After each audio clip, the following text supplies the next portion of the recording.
The stolen warship screamed through the atmosphere of Valeria Prime, its engines burning bright against the purple twilight sky. Her violet skin had grown darker during her years away, weathered by alien suns.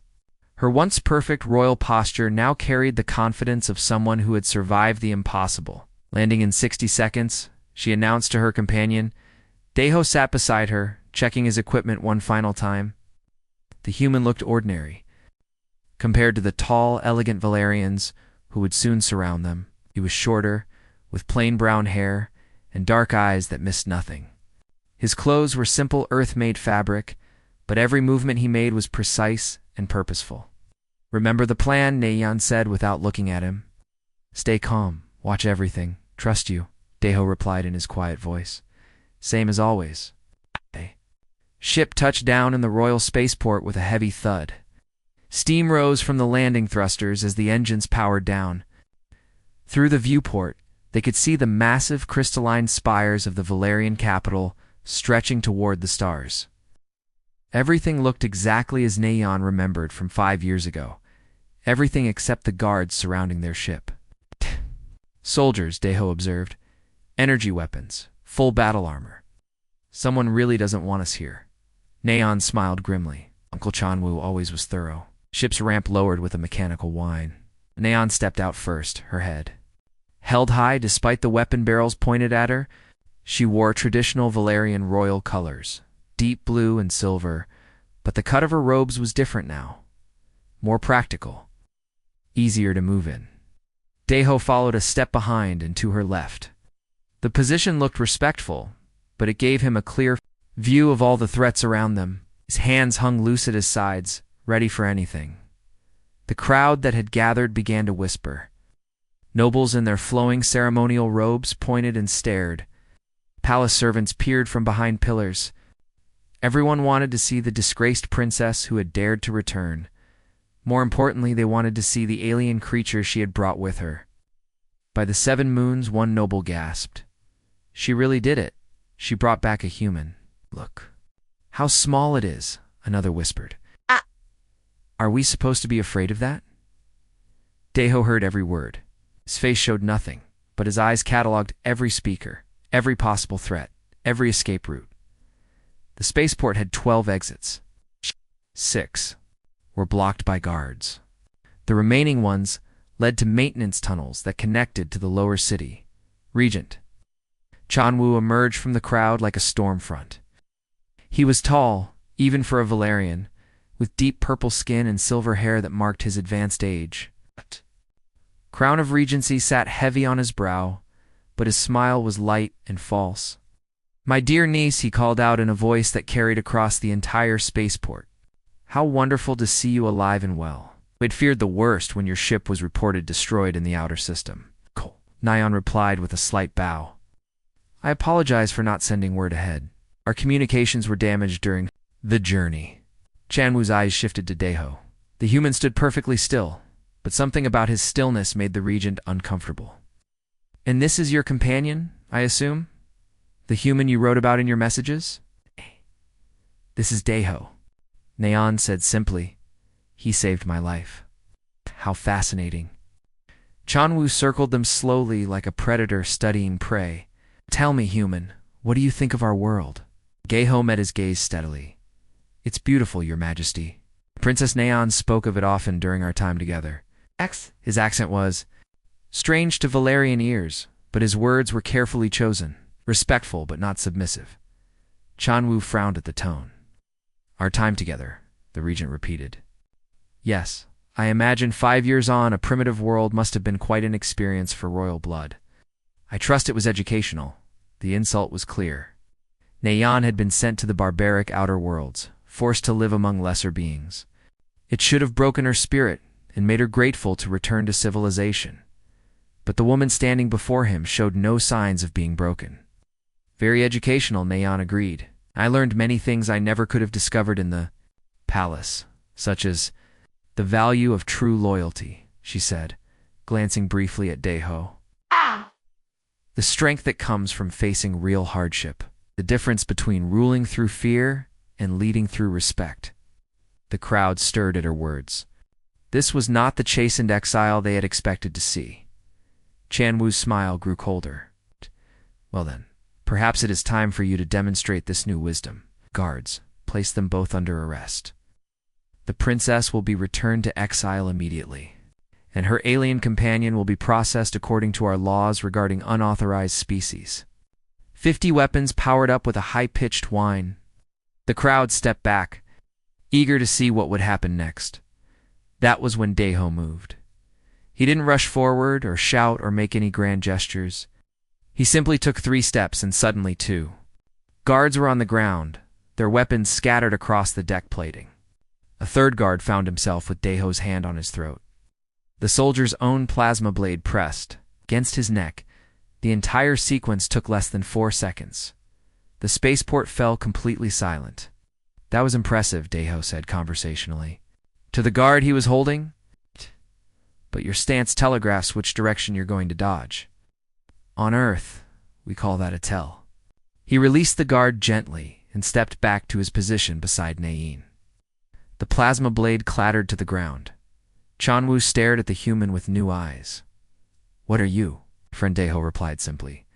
Nain seized the moment. Her voice rang out clear and strong, carrying the authority she had been born to wield. Uncle Chan Wu, Regent of Valeria, I hereby invoke the right of reclamation as granted by the ancient laws of our people. A collective gasp rose from the crowd. The right of reclamation was old law, rarely used, but absolutely binding. Any member of the royal bloodline could claim it to challenge for the throne. Chan Wu's face went through several expressions before settling on amused confidence. The right of reclamation requires the claimant to prove their worthiness through 3 trials: combat, wisdom, and spiritual strength. Are you certain you wish to invoke such a demanding test after 5 years of soft living among primitives? I invoke it, Nahian declared. Very well. Chan Wu spread his arms wide, addressing the crowd as much as her. Let it be recorded that Princess Nayan has claimed the right of reclamation. The trials will begin at dawn tomorrow. Till then, she and her companion will be housed in the guest quarters under appropriate security. The guards moved to escort them away. Daeho leaned close to Nahan's ear. Speaking in Korean, he whispered, 12 exits, 6 blocked. Your uncle has more friends than enemies here, but not by much. The servants are curious about us, not hostile. Nain nodded slightly. 5 years of partnership had taught them too. Communicate in glances and gestures as much as words. As they walked away, the crowd began to buzz with excited conversation. The exiled princess had returned, bringing with her a mysterious alien warrior. Tomorrow's trials would be unlike anything the court had seen in generations. But none of them understood what they had really witnessed today. They had seen Daeho's speed and precision. They had heard Nahan's confident words. What they had missed was the way the kitchen staff had watched the human with interest rather than fear. The way junior guards had exchanged glances when he moved with such controlled violence. The way even some nobles had leaned forward when Nain spoke of leading through respect rather than fear. The seeds of change had already been planted. Tomorrow's trials would simply decide whether they would be allowed to grow. Dawn came early on Valeria Prime. The twin suns cast long shadows across the great arena where thousands had gathered to witness the first trial. Princess Nahian stood in the center of the combat circle, her breathing steady and controlled. She wore simple fighting clothes now, not royal robes. Dark fabric that would not restrict her movement. Across from her waited champion, Hyunwoo, the greatest warrior in the Valerian military, stood nearly 8 feet tall, his muscles enhanced by genetic modifications that made him stronger and faster than any natural being. Scars covered his purple skin like a roadmap of countless victories. In 20 years of combat, he had never lost a single fight. The crowd buzzed with excitement and anticipation. Most had come expecting to see the exile princess humiliated quickly. Some whispered that she looked too small, too soft after years away from proper training. Only a few noticed how she moved. Her steps were different from the traditional Valerian fighting stance. Lower to the ground, more balanced. Daeho sat in the companion section, watching everything with calm eyes. He could not help her in this trial. The ancient laws were clear about that. But his presence alone seemed to give Neon strength. Regent Chanwu raised his hand for silence. Let all witness the first trial of the right of reclamation. Combat prowess must be proven in single battle against our greatest champion. Trial ends with yield or death. Begin. Hyunwoo moved first, charging forward with the confidence of someone who had never faced a real challenge. His technique was perfect, textbook Valerian combat. He aimed for a quick finish, intending to end the fight with honor but minimal suffering. Neon did something unexpected. She moved backward and to the side, letting his charge pass by her. Then she struck at his knee with her elbow as he went past. The champion stumbled, but did not fall. He turned quickly, his expression now showing interest instead of boredom. Clever. But tricks will not save you for long. He attacked again, this time more carefully. His blade work was masterful, each strike flowing into the next with deadly precision. Neon gave ground steadily, blocking and dodging, but never counterattacking effectively. The crowd began to murmur. This was more entertaining than they had expected, but the outcome still seemed certain. The princess was skilled, but she was clearly outmatched. Onchek Daga Daeho called out quietly in Korean. Neon's eyes flicked toward him for just an instant. Then she shifted her stance slightly, paying more attention to Hyunwoo's left side. The champion attacked again. A powerful overhead strike that should have ended the fight. But now Naean could see what Daeho had spotted. Hyunwoo favored his right arm, leaving his left side slightly exposed after each major attack. She stepped inside. His guard and drove her fist into his ribs on the left side. The champion grunted in surprise and pain. What language was that? Someone in the crowd asked. Human speech, another replied. Is she taking advice from the alien? Regent Chanwu frowned, but said nothing. The ancient laws did not forbid companions from speaking during trials, though it was considered poor form. Hyunwoo circled more carefully now. He had felt the power in that strike. The princess had learned to put her whole body behind her attacks, not just her arms. It was crude compared to Valerian technique, but surprisingly effective. You fight like a barbarian, he said, not entirely meaning it as an insult. I fight like someone who cannot afford to lose, Neon replied. This time, she attacked first. Her movements were a strange mixture of Valerian grace and something else entirely. Something more brutal and direct. She threw combinations of strikes that seemed to have no pattern, keeping the champion off balance. Hyunwoo adapted quickly. His experience began to show as he found the rhythm of her attacks and started to counter them, its longer reach and greater. Strength slowly gained him the advantage. A powerful kick sent Neon sliding across the arena floor. She rolled to avoid his follow-up strike, but he was already moving to cut off her escape. For the first time, she looked truly in danger. Yield now, Hyunwoo called out, and I will make it quick. Instead of answering, Neon glanced at Daeho again. He made a small gesture with his hand, so subtle that most watchers missed it entirely. Then, he reached into his pocket and pulled out something small. With a casual motion, he tossed it toward the combat circle's sand. Simple earth sand that he had kept in a pouch since their arrival. Neon caught it without looking. Her reflexes trained by years of partnership with the human. She held it concealed. In her palm, as Hyunwoo approached for what he intended to be the finishing blow at the last second, she threw the sand directly into his eyes. The champion roared in fury and pain, clawing at his face. His vision blurred. He swung wildly with his weapon, trying to hit anything in reach. Neon moved behind him and applied a chokehold she had learned from Daeho. Not a Valerian technique at all, but a human martial art that used leverage instead of strength. This is cheating, Hyunwoo gasped as consciousness began to fade. This is winning, Neon replied quietly. The champion's struggles grew weaker. Finally, he tapped out against her arm, the universal signal of surrender. The arena fell completely silent. Princess Neon had won the first trial, but not in any way the crowd had expected. She had used foreign fighting techniques, taken advice from an alien, finished the fight with what many considered a dishonorable trick. Regent Chanwu's voice carried clearly in the stillness.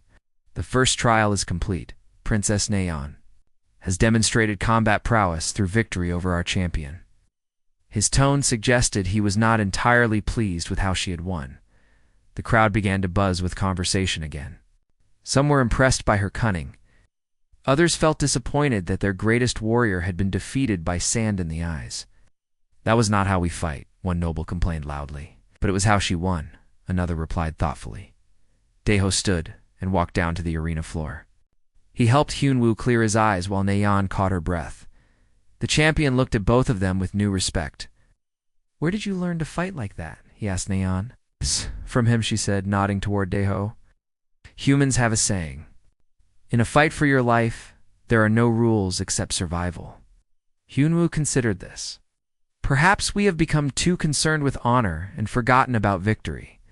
As they left the arena, Daeho spoke quietly to Nayeon in Korean. "One down, 2 to go. But they will be expecting tricks now." She nodded. "And we will have to be smarter than they expect." The crowd slowly dispersed, but the conversations continued long into the day. The exile princess had returned, changed in ways they were only beginning to understand. Her human companion had shown them that sometimes the most effective solutions came from outside their traditions. Tomorrow would bring the trial of wisdom. Regent Chanwu was already planning how to make it much more difficult than combat had been, but he was thinking like a Valerian, and that, as he would soon discover, was his greatest weakness. The royal council chamber, filled with the sound of angry voices. Representatives from the warrior caste and merchant guilds had been arguing for hours. It's about trade routes and military protection. Their dispute had grown so heated that normal court procedures had broken down completely. Princess Nayeon sat on the temporary judgment throne, listening to both sides present their cases. This was the second trial, wisdom and judgment, and it was proving more complex than combat had been. Lord Min-jae, speaking for the warrior caste, slammed his fist on the council table. The merchant guilds refused to pay proper taxes for military protection. They want our soldiers to guard their trade ships for free while they grow rich from commerce. Guildmaster Suin shot back immediately. Your warriors demand triple payment for half the protection they used to provide. Trade routes are being abandoned because we cannot afford your inflated prices. Then find other routes, Min-jae snarled. There are no other safe routes, Suyan replied. The outer systems are full of raiders because your forces are too busy, sitting in comfortable barracks instead of patrolling space. Regent Chanwu watched from his seat with barely hidden satisfaction. This dispute had been growing for months. He had deliberately let it fester, knowing it would be perfect for testing. His niece, traditional Valerian judgment would require her to simply impose a royal decision on both parties. The stronger faction would win, the weaker would submit, and order would be restored. But there was no clearly stronger faction here. Both groups were essential to the Empire's survival. Daeho sat quietly in the observer section, but his eyes were active. He studied the body language of everyone present, noting who supported whom and where the real divisions lay. Enough, Nayeon said firmly. The arguing stopped immediately. I have heard both sides present their positions. I will hear their true concerns. We have stated our concerns, Lord Min-jae protested. You have stated your demands, Nayeon corrected. Demands are not the same as concerns. Lord Min-jae, what do you actually need from the merchants? The warrior lord looked confused by the question. We need proper payment for our services. Why? Because maintaining a military force is expensive. Ships need fuel and repairs. Soldiers need equipment and training. Without adequate funding, we cannot protect the Empire. Nayeon nodded and turned to Guildmaster Suyin.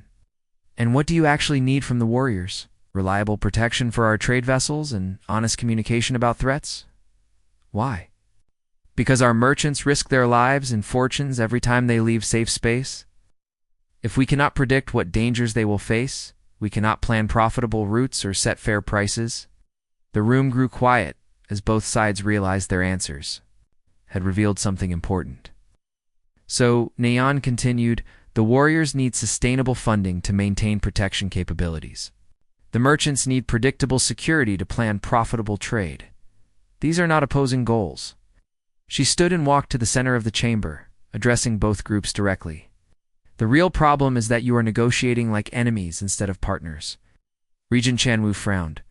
This was not how Valerian rulers typically handled disputes. Nahian continued speaking. Lord Minjay, your military forces are currently stationed at fixed bases throughout the Empire. Is this the most efficient way to provide protection? It has always been our way, Minjay replied carefully. That is not what I asked. Is it the most efficient way? The warrior lord was quiet for a long moment. Perhaps not. Mobile patrols might cover more territory with fewer ships. And Guildmaster Suyin, your merchant vessels currently travel individually or in small groups. Is this the most efficient approach? We prefer independence in our operations, Suyan said, but not if it costs you money and lives. What if your ships traveled in larger convoys that required less military escort per vessel? Now both representatives were listening more carefully. Here is what I propose, Nain announced. The merchant guilds will organize their shipping into scheduled convoy routes. This will allow the military to provide more efficient protection with fewer ships. In return, the warrior caste will establish mobile patrol fleets that can respond quickly to threats anywhere in the Empire. Lord Minjay spoke first. Convoy protection would be more cost-effective than individual escort missions. Guildmaster Suyin nodded slowly. Scheduled convoys would let us plan our trade routes more effectively and reduce the time our ships spend waiting for escorts. But how do we handle payment? Minjay asked. Naon smiled. The merchants will pay a flat rate based on cargo value, regardless of actual military costs. In profitable quarters, the warriors benefit from the difference. In dangerous quarters, they absorb the extra expense. This gives both sides incentive to make the system work efficiently. The room buzzed with quiet conversations as representatives from both sides discussed the proposal. What had seemed like an impossible conflict was becoming a practical partnership. Deho caught Neon's attention and gave her the smallest nod of approval. During their years together on Earth, he had taught her that most arguments were really about fear and misunderstanding. People fought hardest when they felt unheard or threatened. There's one more element, Neon added. Both groups will assign representatives to joint planning committees. Warriors and merchants working together to identify new threats and opportunities. Before they become crises, work together? Lord Minjay sounded surprised. You serve the same empire, Nain pointed out. Your success depends on each other's success. Why would you not work together? Guildmaster Suyan stood first. This proposal addresses our core concerns while offering new opportunities for profit. The merchant guilds accept your judgment. Lord Minjay rose as well. The warrior caste also accepts. The solution honors both our duty to protect and our need for sustainable support. As both representatives bowed formally, the chamber erupted. In approving murmurs, nobles who had expected to see traditional royal dominance instead witnessed something unprecedented. Genuine negotiation that left both parties satisfied. Regent Chanwu's expression was carefully neutral, but his thoughts were troubled. This was not how Valerian royalty was supposed to behave. Rulers commanded, subjects obeyed. They did not negotiate like equals or seek compromise solutions. During the recess that followed, Deho found Nain in a quiet side chamber that went. Well, he said in Korean, but your uncle looks unhappy. He expected me to choose sides and make enemies, she replied. Instead, I made the sides into partners. Is that a problem? Naon considered the question. In traditional Valerian politics, yes. Rulers maintain power by keeping factions balanced against each other. If groups start working together, they might not need a ruler to settle their disputes. And if they do not need a ruler to settle disputes, what do they need a ruler for? Leadership, Naon said quietly. Inspiration, vision for the future, protection from external threats. But those require earning loyalty, not commanding it. They talked. Neither noticed the small group of younger nobles listening outside the door. These nobles had grown tired of the constant factional fighting that dominated court life. The idea of cooperative problem-solving appealed to them. Word of the successful judgment spread quickly through the palace. Kitchen staff whispered about the princess who listened to both sides before deciding. Guards discussed the practical benefits of the new convoy system. Even some of the older nobles admitted privately that the solution was more elegant than anyone had expected, but Regent Chanwu was making plans of his own. The first trial had shown his niece could fight differently than expected. Trial had shown she could think differently as well. The third trial would test whether 5 years with humans had corrupted her Valerian soul, and this time he would make sure there were no loopholes for cleverness to exploit. The Tomb of Ancestors awaited, and with it, the deepest challenge any royal claimant could face. The entrance to the Tomb of Ancestors stood like a wound in the living rock beneath the palace. Ancient symbols carved into black stone glowed with pale blue light as Princess Naheen approached alone. The third trial required complete solitude. No companion could follow her into the sacred depths where the spirits of dead rulers waited to judge her worthiness. Daeho watched her disappear into the darkness with worried eyes. Something felt wrong about this trial, though he could not explain exactly what. During their years together, he had learned to trust his instincts about danger. The trial begins at sunset. Regent Chanwu announced to the gathered court, "Princess Naheen must commune with the spirits of our ancestors and receive their blessing. Only those deemed worthy by the dead may rule the living." What the court did not know was that Chanwu had spent weeks preparing for this moment. Within the tomb's ancient systems, he had installed new technology disguised as repair work. The spirits that Naeon would face would not be the wise counselors of legend. They would be her worst fears and failures, amplified until they drove her mad. The tomb's interior stretched away into darkness beyond what torchlight could reveal.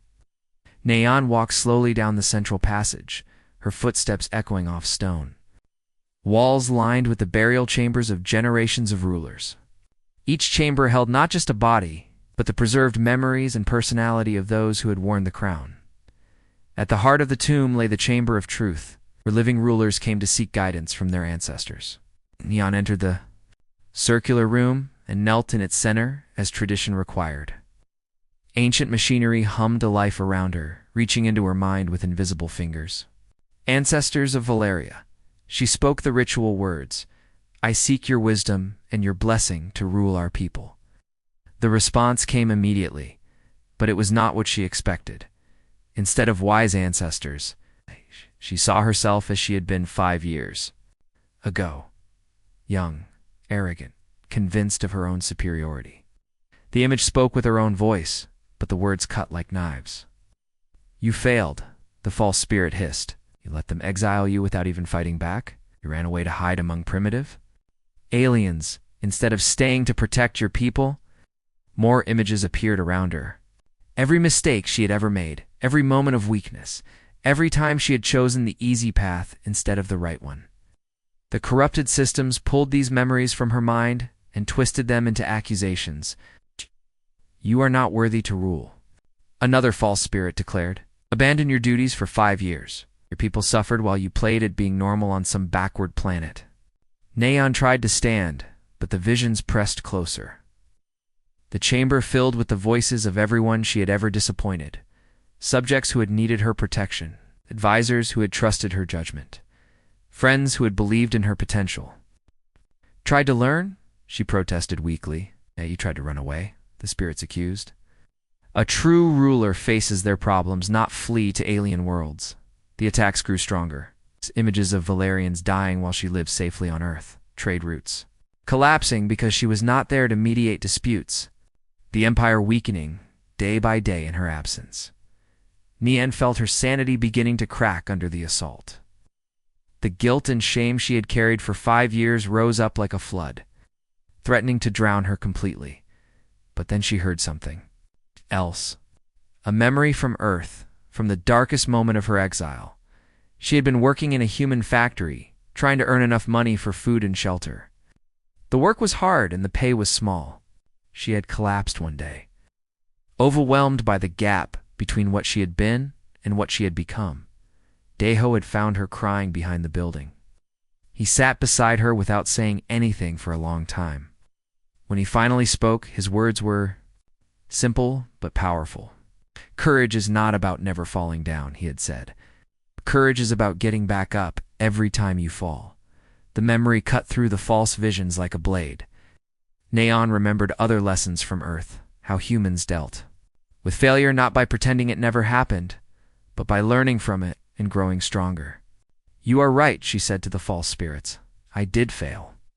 I did run away. I was not ready to be a ruler 5 years ago." The visions paused, surprised by her agreement. "But failure is only permanent if you stop trying," Neon continued, getting back to her feet.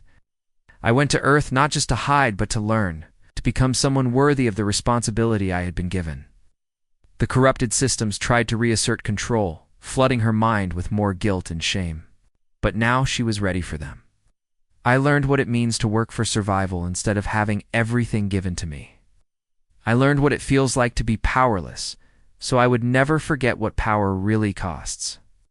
I learned what loyalty looks like when it is freely given instead of commanded." The false spirits began to flicker and fade as her conviction grew stronger. "Most importantly," she declared, "I learned that being worthy is not about being perfect. It is about accepting your flaws and choosing to do better despite them." The corrupted systems finally failed completely. The false visions disappeared. Leaving the chamber in blessed silence, that was when the real ancestors appeared. They came slowly. Translucent figures emerging from the walls themselves. Generations of rulers who had faced their own trials and failures. Their presence was warm and welcoming. It's completely different from the twisted spirits that had attacked her. Her grandmother, Queen Jihei, stepped forward first. In life, she had been known for her wisdom and compassion. In death, her spirit carried the same gentle strength. "Child," she said softly, "we have watched your journey with great interest. The trials you faced on the alien world were harder than any we prepared for you here."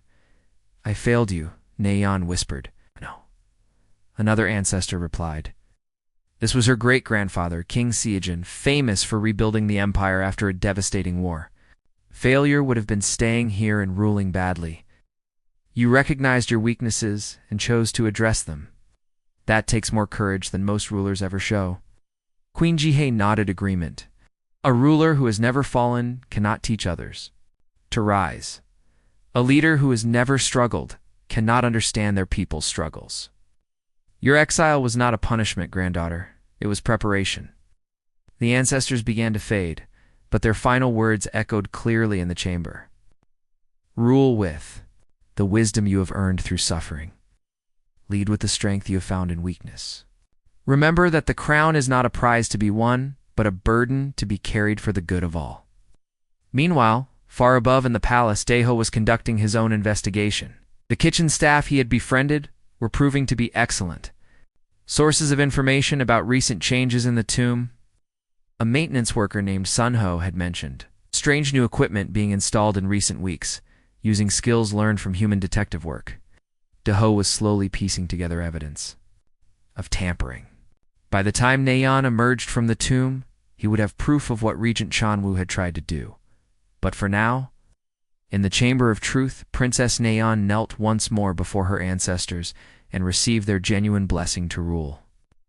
The third trial was complete, and she had passed not by avoiding her failures, but by accepting them and growing beyond them. The real test, however, was still to come.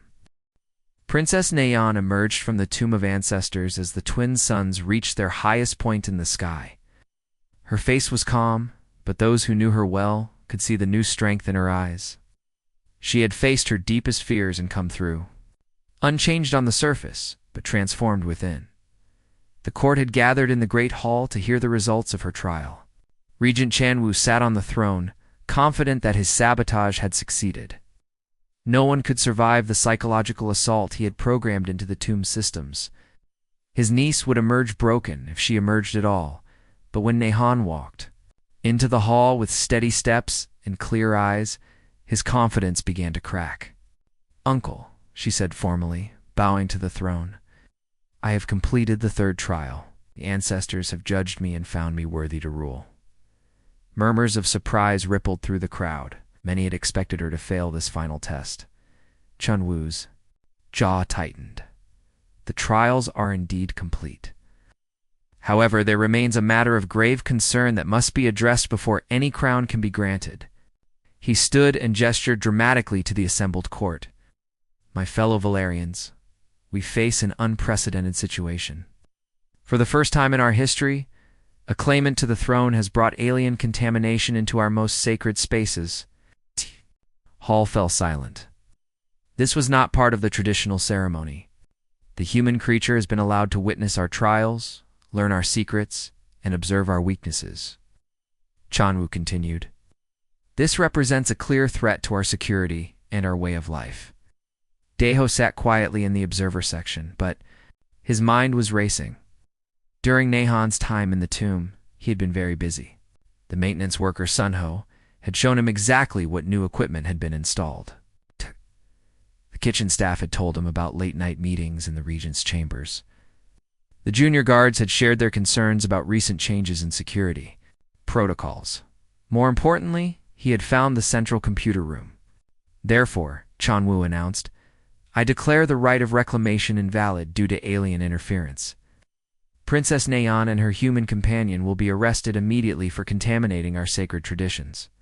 Captain Jisoo stepped forward. With a squad of elite guards, their weapons were already powered and ready. By order of the regent, you are both under arrest. That was when Daeho made his move. But instead of fighting, he did something completely unexpected. He pulled out a small device and pressed a single button. Every screen in the palace immediately displayed the same image. Security footage of Regent Chanwu meeting with technicians in the tomb 3 weeks earlier. The audio was perfectly clear as they discussed how to program the ancestral systems to drive Princess Nayan insane.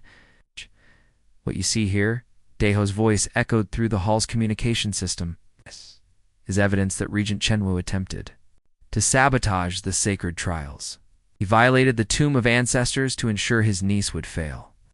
The court erupted in shocked gasps and angry shouts. Tampering with the ancestral systems was one of the gravest crimes in Valerian law, but Chanwu was not finished. Lies and forgeries, he declared. This alien has somehow infiltrated our systems to create false evidence. Captain Jisoo raised her weapon toward Daeho, surrendered the device, and submit to arrest. Daeho smiled calmly. Captain, before you do anything you might regret, perhaps you should check your weapon. Jisoo frowned and looked down at her plasma rifle. The power indicator showed full charge, but when she pulled the trigger, nothing happened. Around her, the other guards were having the same problem. What have you done? She demanded.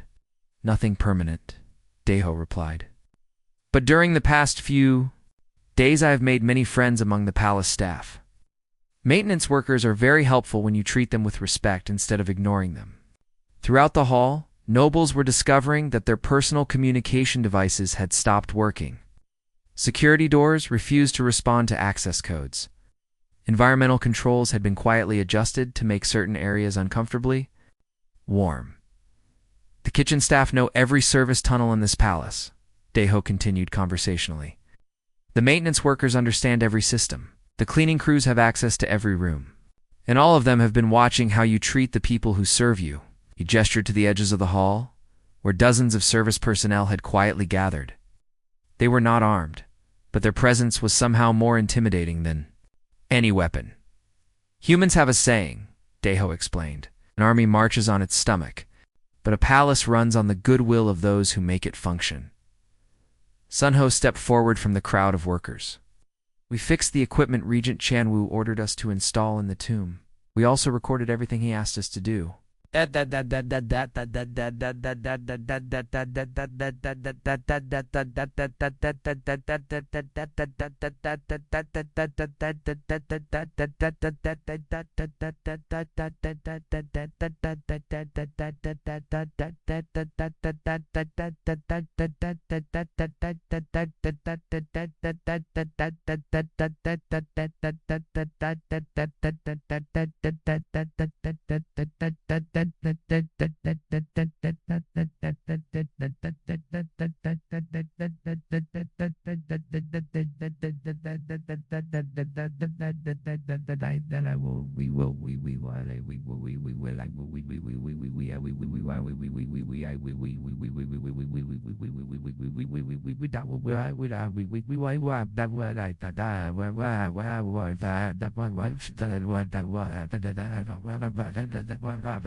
Princess's friend showed us that keeping records was important. More workers began to speak up. The cuckoo had prepared special meals for secret meetings. Fiklina, who had found suspicious documents in the regent's waste disposal. The guard, who had been ordered to patrol routes that made no tactical sense. Each piece of evidence painted a clear picture of corruption and sabotage. Regent Chanwu looked around the hall and saw his support crumbling. The nobles who had backed him were stepping away, unwilling to be associated with someone who had violated sacred law. The guards who served him were discovering that their loyalty had not been reciprocated with basic respect. "This is impossible," he snarled. "You have been here only 3 days. How could you possibly organize such a conspiracy?" Daeho's expression remained calm. "It was not a conspiracy, Your Majesty. It was simply friendship. On Earth, we learned that the strongest alliances are built not through fear or obligation, but through genuine care for each other's welfare." He turned to address the entire court. "During our brief time here, Princess Nain and I have tried to learn the names of people who serve this palace. We have asked about their families, their concerns, their hopes for the future. We have listened when they spoke and thanked them for their work. That is not how royalty behaves," Lord Minjae protested, though his voice lacked conviction. Perhaps Naeon said, speaking for the first time since the confrontation began, "That is exactly the problem." She walked to the center of the hall, and the crowd parted before her. When she spoke, her voice carried to every corner of the grate. "Space, for too long, we have ruled through distance and fear. We have treated those who serve as invisible, their needs unimportant, their voices unheard. But a throne built on the backs of unhappy people will never be secure." Captain Jesu lowered her useless weapon. "What would you have us do, Princess?" "Choose," Naeon replied simply. "Support a regent who lies to you and sabotages sacred law, or support a ruler who will treat you as valued members of our society." The choice, when it came, was not even close. One by one, the guards knelt before Princess Naeon. The nobles followed, then the workers, and even some of Chanwu's former supporters. The regent stood alone beside an empty throne, his power dissolved. Not through violence, but through the simple human concept of earning loyalty instead of demanding it. Regent Chanwu stood alone in the great hall, watching his decades of careful planning crumble around him. The throne he had schemed to keep was slipping away, not through military conquest, but through something far more dangerous: the genuine loyalty of his own people. But he was not finished yet. "You think you have one?" he said to Princess Naeon, his voice carrying clearly through the silent hall. "But I invoke the right of final challenge. As a member of the royal bloodline, demand trial by combat for the crown itself." The court stirred uneasily. The right of final challenge was ancient law, rarely used because it meant fighting to the death. No mercy, no surrender, no second chances. Uncle Neon said quietly, "You do not need to do this. Accept exile and live peacefully." "There has been enough conflict." Chanwu's laugh was bitter. "Exiled to where?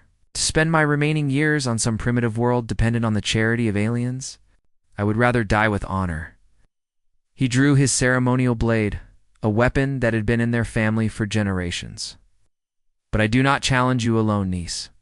Your human contamination has made you unfit to rule our pure society. Challenge both of you to prove that Valerian strength is superior to alien weakness." Murmurs of shock rippled through the crowd. Challenging to opponents was almost unheard of, but the ancient laws allowed it if the challenger believed his honor, demanded it. Daeho stepped forward calmly. "Your Majesty, I am not Valerian. This is not my fight. You made it your fight when you corrupted my niece with your alien ways," Chanwu snarled. "Now you will face the consequences." Nain looked at Daeho with concern. "You do not have to." Except, the law does not require it. But Deho was already removing his outer jacket, revealing the simple fighting clothes he wore underneath. Actually, it does. On Earth, we have a saying, if you stand with someone through their troubles, you stand with them until the end. The arena was prepared quickly, the same combat circle where Nayin had faced champion Hien Wu just days before, but this time, the stakes were absolute. Winner takes the throne, loser faces death. Chanwu entered the circle with confidence. He was older than his prime fighting years, but he had been enhanced with the same genetic modifications that made Hien Wu so dangerous. His reflexes were faster than any natural being, his strength greater than normal Valerians. More importantly, he fought with the desperation of someone who had nothing left to lose. Nayin and Deho entered together, moving with the synchronized coordination they had developed over 5 years of partnership. They had fought side by side against Earth's criminals, space pirates, and natural disasters. They knew each other's capabilities perfectly, began called Lord Minjae, who had been chosen to oversee the combat since no regent remained to do. So, Chanwu attacked immediately, hoping to end the fight quickly before his opponents could coordinate effectively. His blade work was masterful, refined by decades of training and enhanced by genetic improvements. But he had made a crucial mistake. He expected them to fight like Valerians, where individual honor mattered more than tactical advantage. Instead, Nayin and Deho fought like humans. Like partners, when Chanwu pressed his attack against Nayin, Deho was already moving to flank him. When the regent turned to face this new threat, Nayin struck from behind. They gave him no chance to focus on a single opponent, no opportunity to use his superior strength against either of them alone. This is not honorable combat, Chanwu protested, as he barely avoided a combined attack. This is effective combat, Deho replied calmly. Honor does not matter if you are dead. The regent's genetic enhancements kept him in the fight longer than should have been possible. His speed and strength were formidable weapons. But 2 minds working together proved stronger than 1 body working alone. Wenchiak, Deho called out in Korean, and Nayon immediately shifted left. Deho, she responded, and he dropped low. To sweep Chanwu's legs while she struck high, the regent stumbled but recovered quickly. His eyes blazed with fury and desperation. You speak in alien tongues to coordinate your cowardly attacks? We speak in the language of partnership, Nayon replied. Something you would not understand. Chanwu's next attack was purely brutal, abandoning technique for raw power. He nearly caught Deho with a devastating strike that would have ended the fight instantly. But Nayon was there, deflecting the blow and creating an opening for her partner to counterattack.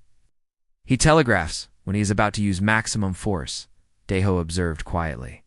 His left shoulder dropped slightly. I see it, Nayon confirmed. Next time he does that, go low while I go high. The next exchange proved decisive. Chanwu, growing frustrated with their coordinated defense, put everything into a massive overhead strike, meant to crush both opponents. Simultaneously, his left shoulder dropped. Deho rolled between the regent's legs while Nayon leaped to the side. Chanwu's blade struck empty air, and suddenly he was surrounded with both opponents behind him. Yield, Nayon called out. You fought with honor. There is no shame in surrender. But Chanwu turned with his blade raised, choosing death over defeat. I will not bow to alien contamination. The final exchange was swift. Nahon disarmed him while Deho immobilized him. They could have killed him then, but instead they gave him one last chance. Uncle Nayon said sadly, Please, choose exile over death. Choose life over pride. Chanwu looked at her with hatred in his eyes. Better to die as a true Valerian than live as a mongrel. He lunged forward, trying to tackle Deho and take at least one enemy. With him in death, Nahon's blade found his heart. Before he could complete the move, the great hall fell silent as Regent Chanwu collapsed to the arena floor. He had chosen his ending, but it brought no one joy. It is finished, Lord Minjae announced formally. Princess Nayin has proven her right to rule through trial by combat. Long live the Queen. The coronation took place 3 days later. Queen Nayin wore the traditional crown of her ancestors, but the ceremony itself, included new traditions that honored both Valerian heritage and the lessons she had learned among humans. Deho was named Royal Advisor, the first alien to hold formal rank in the Valerian government. His first official act was to establish the Palace Council, giving representatives from all levels of society a voice in royal decisions. The kitchen staff who had helped them were honored publicly. The maintenance workers received formal recognition for their vital services. The guards were given new training that emphasized protecting all citizens, not just the nobility. "What now?" Deho asked, during a quiet moment after the ceremonies. Queen. Nayan looked out at the stars visible through the palace windows. "Now we prove that different worlds can learn from each other. We build bridges instead of walls. And if some people resist change," she smiled, remembering the lessons of their long journey together, "and we show them that cooperation is stronger than conflict, that diversity creates strength, and that sometimes the best way forward is to combine the wisdom of old traditions with the hope of new possibilities." In the months that followed, the Valerian Empire began to change in ways no one had expected. Trade relationships improved as different groups learned to work together. Scientific advancement accelerated as Valerian researchers collaborated with human engineers. Art and culture flourished as new ideas mixed with ancient traditions. Other alien species, seeing these changes, began to request formal diplomatic contact with Valeria. The empire that had once stood isolated in the galaxy slowly became a bridge between different worlds and cultures. And through it all, Quinn Nayun and her human advisor proved that the strongest partnerships were built not on dominance or submission, but on mutual respect, shared goals, and the understanding that everyone had something valuable to contribute. The exiled princess had returned. It was more than just her human sidekick. She had brought back hope for a different kind of future, where strength came not from standing alone, but from standing together.